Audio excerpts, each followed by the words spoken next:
You know how you meet someone for the first time and bam, you just get a feeling about them?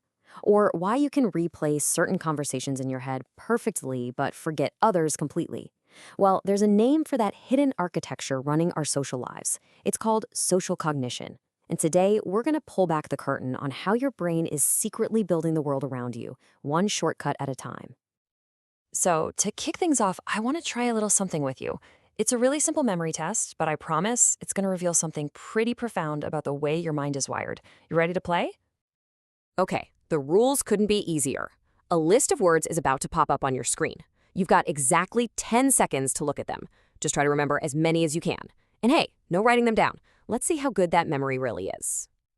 All right, here we go. Your 10 seconds starts now. Really focus on these words. Let them sink in, okay? 3, 2, 1, and that's it. Time's up. Now just try to hold on to those words in your head for a little bit. Because that little test we just did, it's the perfect doorway into our first big idea. The mental shortcuts your brain is taking literally every single second of the day. So, the reason that memory game is so revealing has everything to do with this fundamental principle of how our minds operate. Turns out, we're all what psychologists call cognitive misers. But first, let's get our terms straight. What is social cognition? Put simply, it's the science of how we think about each other. It's the engine running in the background of our social lives, shaping how we see our friends, our family, our colleagues, even ourselves. And here's the absolute key to how that engine works. Our brains aren't built for 100% accuracy, they're built for efficiency. Think about it. We have a limited amount of mental bandwidth. So our minds are constantly, and I mean constantly, looking for shortcuts to make sense of a world that is just ridiculously complex. I love this analogy. Think of your brain as a super smart, top-of-the-line photocopier. It can process, organize, and analyze information like a champ. The problem isn't the machine, it's the paper we're feeding it. That paper is the information we get from the world, and a lot of the time it's incomplete, it's biased, or sometimes it's just plain wrong. Okay, so if our brains are these brilliant machines running on flawed information, what happens next? Well, we take those flawed copies, our beliefs, our impressions, and we start building walls. We build fortresses to protect them. And this is one of the most powerful, most common shortcuts of them all, confirmation bias. See, we don't just passively take in the world around us. Oh no, we are active hunters. We go out and we specifically look for the evidence that proves what we already believe is true. And, just as importantly, we get really good at ignoring anything that might challenge it. This quote just nails it. We build what's called a foolish fortress. It's this mental safe space for our beliefs. And inside those walls, we're cozy. We don't have to deal with uncomfortable facts or the hard work of, actually changing our minds.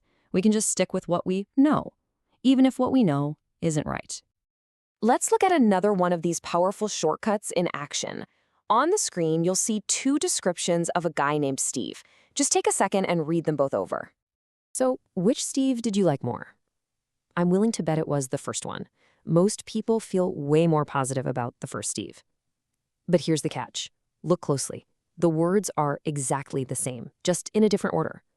That, my friends, is the primacy effect. The very first things we learn, like intelligent and industrious, create this kind of positive glow. It actually changes how we interpret everything that comes after. Our brain is so desperate to create a neat, tidy story that it latches on to the first clue and uses it to fill in all the blanks. All right, let's go back. It's time to revisit that little brain game from the beginning. Think back to that list of words I showed you. I've got one very simple question for you. Was the word sleep on that list? Just a simple yes or no. If you said yes, you're not alone. In fact, most people do. But take a look. The word sleep is nowhere on that list. So what happened? Why did your brain confidently tell you it was there? It's because every single word on that list, tired, dream, bed, snore, activated a mental blueprint, a schema for the concept of sleep. Your cognitive miser brain saw the pattern, took the shortcut, and just filled in the most obvious missing piece. You literally created a false memory, because hey, it was just more efficient than remembering every little detail perfectly. Now, this stuff isn't just about fun brain games with word lists. These mental shortcuts, these schemas, they have huge, real-world consequences for the most important parts of our lives, especially our relationships. Check out this classic study. Researchers had people watch a video of a little girl named Hannah. Half the group saw her playing in what looked like a wealthy, upper-class neighborhood. The other half saw her in a poorer, rundown area. Then, everyone watched the exact same video of Hannah taking an intelligence test. The results? They were staggering. The people who were primed to see Hannah as wealthy said she performed above average. But the people who saw her as poor, they watched the very same video and rated her performance as below average. Their initial stereotype didn't just color their perception, it completely changed the facts of what they saw. And this is the absolute key takeaway here. The expectations we carry around in our heads aren't just passive filters that help us see the world. They are active forces. In a very real sense, they don't just interpret our reality, they actually create it. Which leads us to our final and maybe the most powerful idea of all. If our minds are constantly building our world, that means we're the architects, and that gives us way more power than we might think. This is how a self-fulfilling prophecy actually gets built, brick by brick. It's this wild feedback loop. It starts with a belief you have about someone else. That belief then changes how you act towards them. And the way you act towards them, well, that influences how they act, often pushing them to behave in the exact way you expected in the first place, which, of course, just makes you even more sure you were right all along. It's a snowball effect. So what does this all mean for our relationships? It's incredibly direct.